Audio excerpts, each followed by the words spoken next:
flying with a new private pilot that came from Ultralights and is now in one of the coolest bush planes available. When I jumped into this, there was a weight difference. It's a tail dragger, a constant speed prop, a four-seater. It was kind of like starting all over again.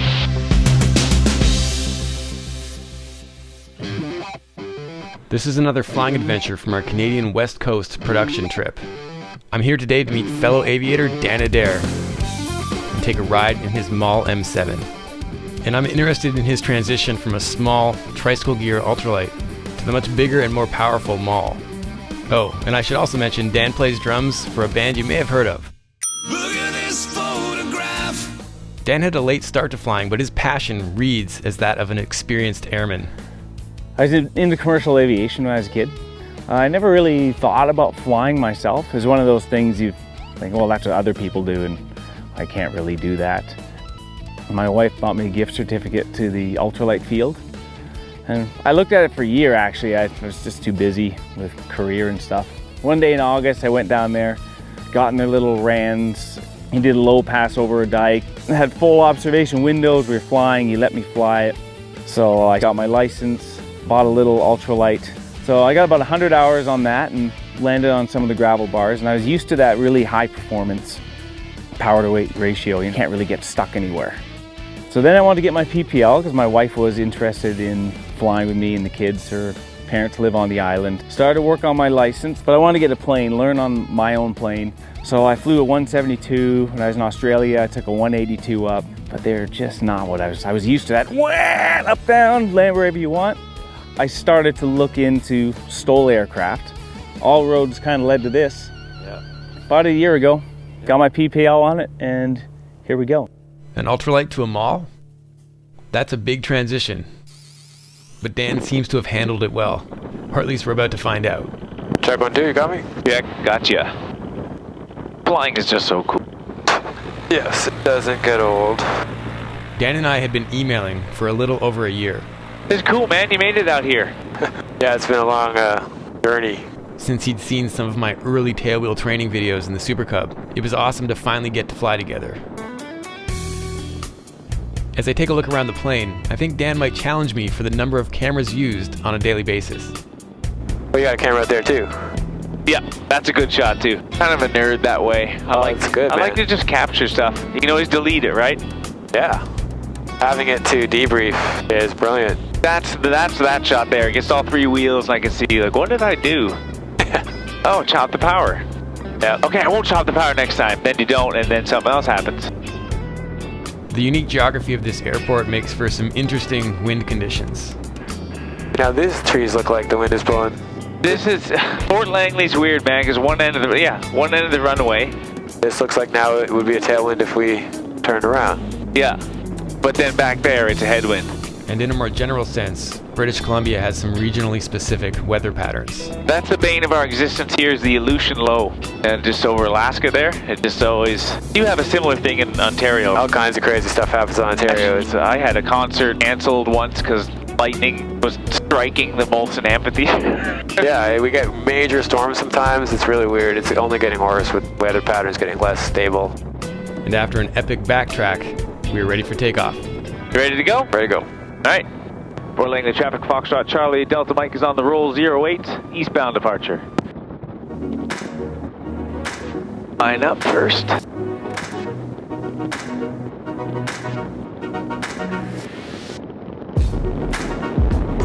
Oh, that's a lot of power, right? Oh, yeah. Get up and go.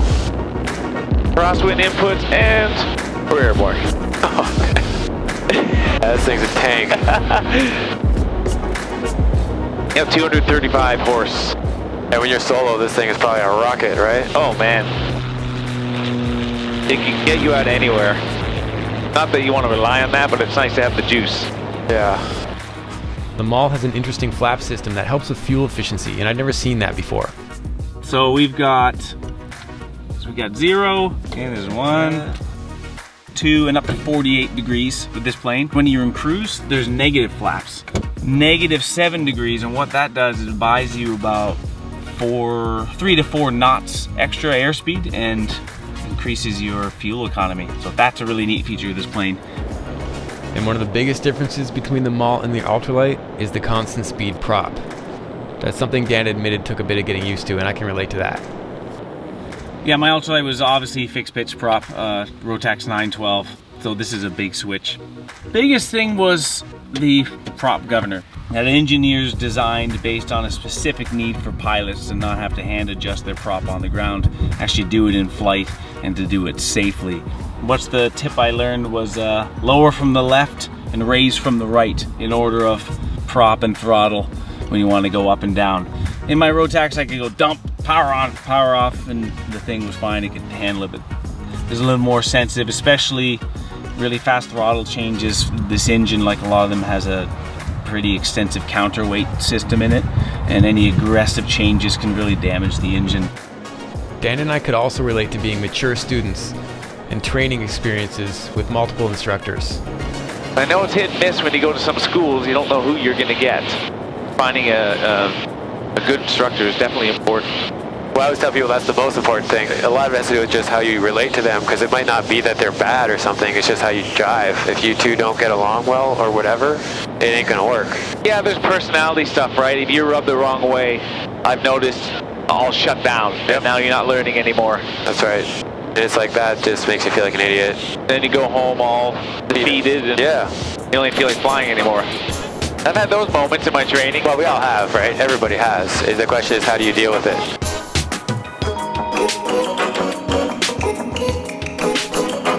The one thing I liked about taking the PPL was, you know, I'm 40. To go back to school and learn how to learn again and to challenge yourself. My drumming has gotten better because you access these parts of your mind you typically don't anymore. Especially with flying, you have to look at what you're doing. Why isn't it working? How can I fix it? So if I ever had a technique issue on the drums, I'd start to apply this new train of thinking. And it's kind of enhanced my whole life. It's been really good. And this is just adrenaline. This is hilariously fun. It's a pretty awesome plane as far as performance, you know, it flies slow and fast. Yeah, I get a good 140 mile an hour cruise, but it stalls at 36 miles an hour. That's awesome. Now if I could just fly it like it's supposed to be. Yeah. You're on top of your leaning, that's good to see. Yeah, I just like to keep it in check. Not too lean, not too rich. Bumpy, eh? So normally that's where you guys go play. That's the Fraser, so we followed that all the way to Agassiz where we were. Right. That looks moody up there, doesn't it? That's, don't mess around. Interesting to see how the mist is kind of beating the forest and it's starting to do that thing where the humidity, the dew point. Totally, yeah. Now you can see the invisible air currents rising from the ground, which actually have more humidity just from the trees or whatever.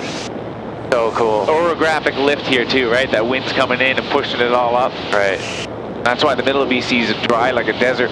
Dumps down all that dry air. Did you want to see how it feels? Oh yeah, sure, yeah. If you want. Yeah, of course. So I'll just do a quick little S-turn just to check for traffic. And then maybe a little steep turn circle.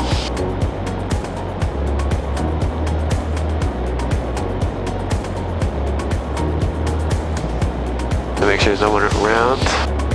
Just us. Do a steep turn this way. But I'm not looking at instruments at all. I'm just trying to maintain altitude. Good for you. No, it's great. I don't know what we started at. Yeah, it's very responsive. Definitely answers what you're asking it to do. I'll level off here. Yeah, really nice feel, man. It's all right, eh? That is a nice airplane, yeah. Since I'm in control, I figure I'll put this thing through its paces. Do you know the rolls on a point exercise? Yeah. Do you ever do that one? I haven't lately. Why don't you give it a shot? Okay, so we'll just try to keep the nose on one spot. A little bit harder when I'm not in the middle. There we go. Okay. Oh, you're used to flying the tandem. I'm used to being right in the center. Yeah. With this exercise, I haven't done it in this, so it's a bit better.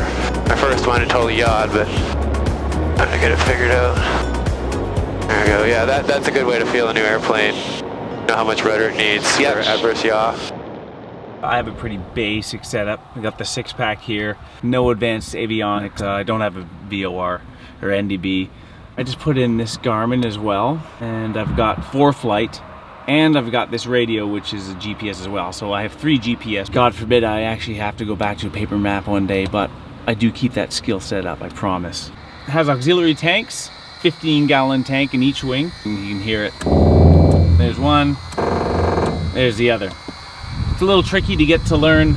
They say when the tank's at about a quarter, start to transfer the fuel. I do it little bits at a time, starting at about half, but anyone can figure it out for themselves how they like to do it.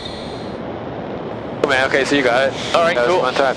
Seeing how well Dan transitioned to this plane, I was curious to hear about the learning curve. What was the biggest sort of adjustment for you jumping into this thing? Because this is a lot of airplane after what you're used to. Yeah, I was used to an Ultralight, has the Rotax 912. One thing about that engine is that it was liquid cooled as well. So you could just dump the power and drop 2,000 feet and you're not worried about shock cooling. And the liquid cool kept it warm as well. When I jumped into this, there was the weight difference. It's a tail dragger, a constant speed prop, a 4-seater. It was kind of like starting all over again. I guess there's truth that fundamentals carry over between aircraft types, and that's why I like to fly as many different planes as I can to stretch my muscle memory. Fort Langley traffic, Foxtrot Charlie Delta Mike, 1 mile to the south inbound for landing. Actually about half a mile, but you know. Just us, nobody else is crazy enough to be flying today. Except the Beaver guys, they don't stop. Flying overhead, we assess the conditions and decide which runway to use. We're on our own here to figure it out because there's no ATIS or airport advisory to be had. Look at that, like the windsock down there is almost limp. That's the funny thing about this airport. Down there, we'll probably do 08. It's really... Yep, no, it is favoring 08. The middle one says it is anyway. But the other one was limp. Yep. The threshold one, yeah. Flaccid, if you will. Fort Langley traffic, Foxtrot Charlie Delta Mike is on downwind 08, full stop. Oh yeah, there's our smoke to tell us. That's right. Yeah, that's one of the best ways to tell, as windsocks give you only what's right down there, and what you really need to know is what's 50 feet up. Right. Oh, so talk me through your landing procedure. What do they say? There's 3 secrets to a successful landing.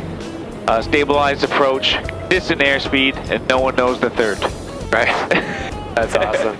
Okay, so I'll usually do 1 notch of flap on downwind. Yep. This is kind of we can't do a rectangle pattern here because we're not allowed to fly over Fort Langley. Right. So you have to kind of do this cut in at the trees here. Now I'm going to start to get to my target, maybe 10 miles above target. My target on landing will be about 55 miles an hour. I just met Dan, but I felt like I'd known him for ages. It was cool to just want to share our wisdom and grow and improve as pilots. I'm still learning this plane, you know what? I still find it kind of challenging to land. There's this sweet spot with the Maule. You want to be slow because if you're still hitting the ground at 50 knots, it just wants to get back up. So even when you bounce, then you're starting to fly again. Key is with this plane, you have to punch the power at the last second to stop your descent rate, and then you just got to be on it, you know? And if I get a bounce, oh well, I get a bounce, at least it's safe. A little bit of a crosswind, and this plane is recommended just 1 notch of flaps. I usually try and follow the DOH. Yep. Full rich, prop full fine. Fort Langley traffic, Foxtrot Charlie Delta Mike is on final 08.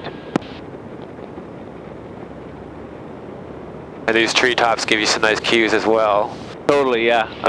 Looks like a tailwind here now. I know. What the hell? Yeah, it's weird. Pretty squirrely. As you drop in, and then these trees shelter you too. There'll be some burbles from that side probably. Weird, man. This wind is weird today. I drop in, see where the wind's at. Yeah, now it looks like we have a tailwind. Focus. A little higher speed.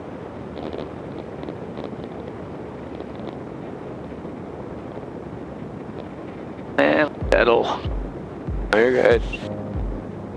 There's my bounce. That's okay, because it did end up being a tailwind, but we flew over it. That windsock was not showing a tailwind. Whoa. Yeah, that's a quartering tailwind we just felt. Yep. There's some shimmy, unload the back. All right, you got it.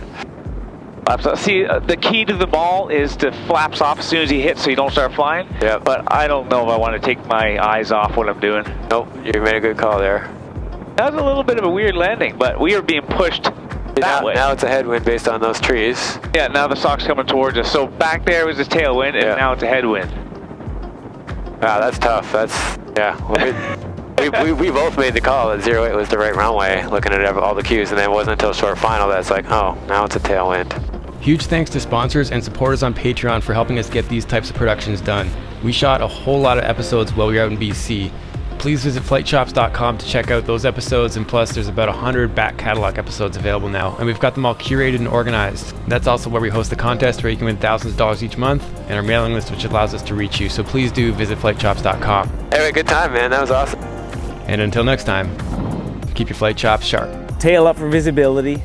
It's full throttle to keep the tail up, but you have the brakes on. That is teetering on the edge of $35,000. So now if you hit the brakes too much, you have a prop smash, so we're calling it the $35,000 balance. It's one of those things. Do I want to practice that?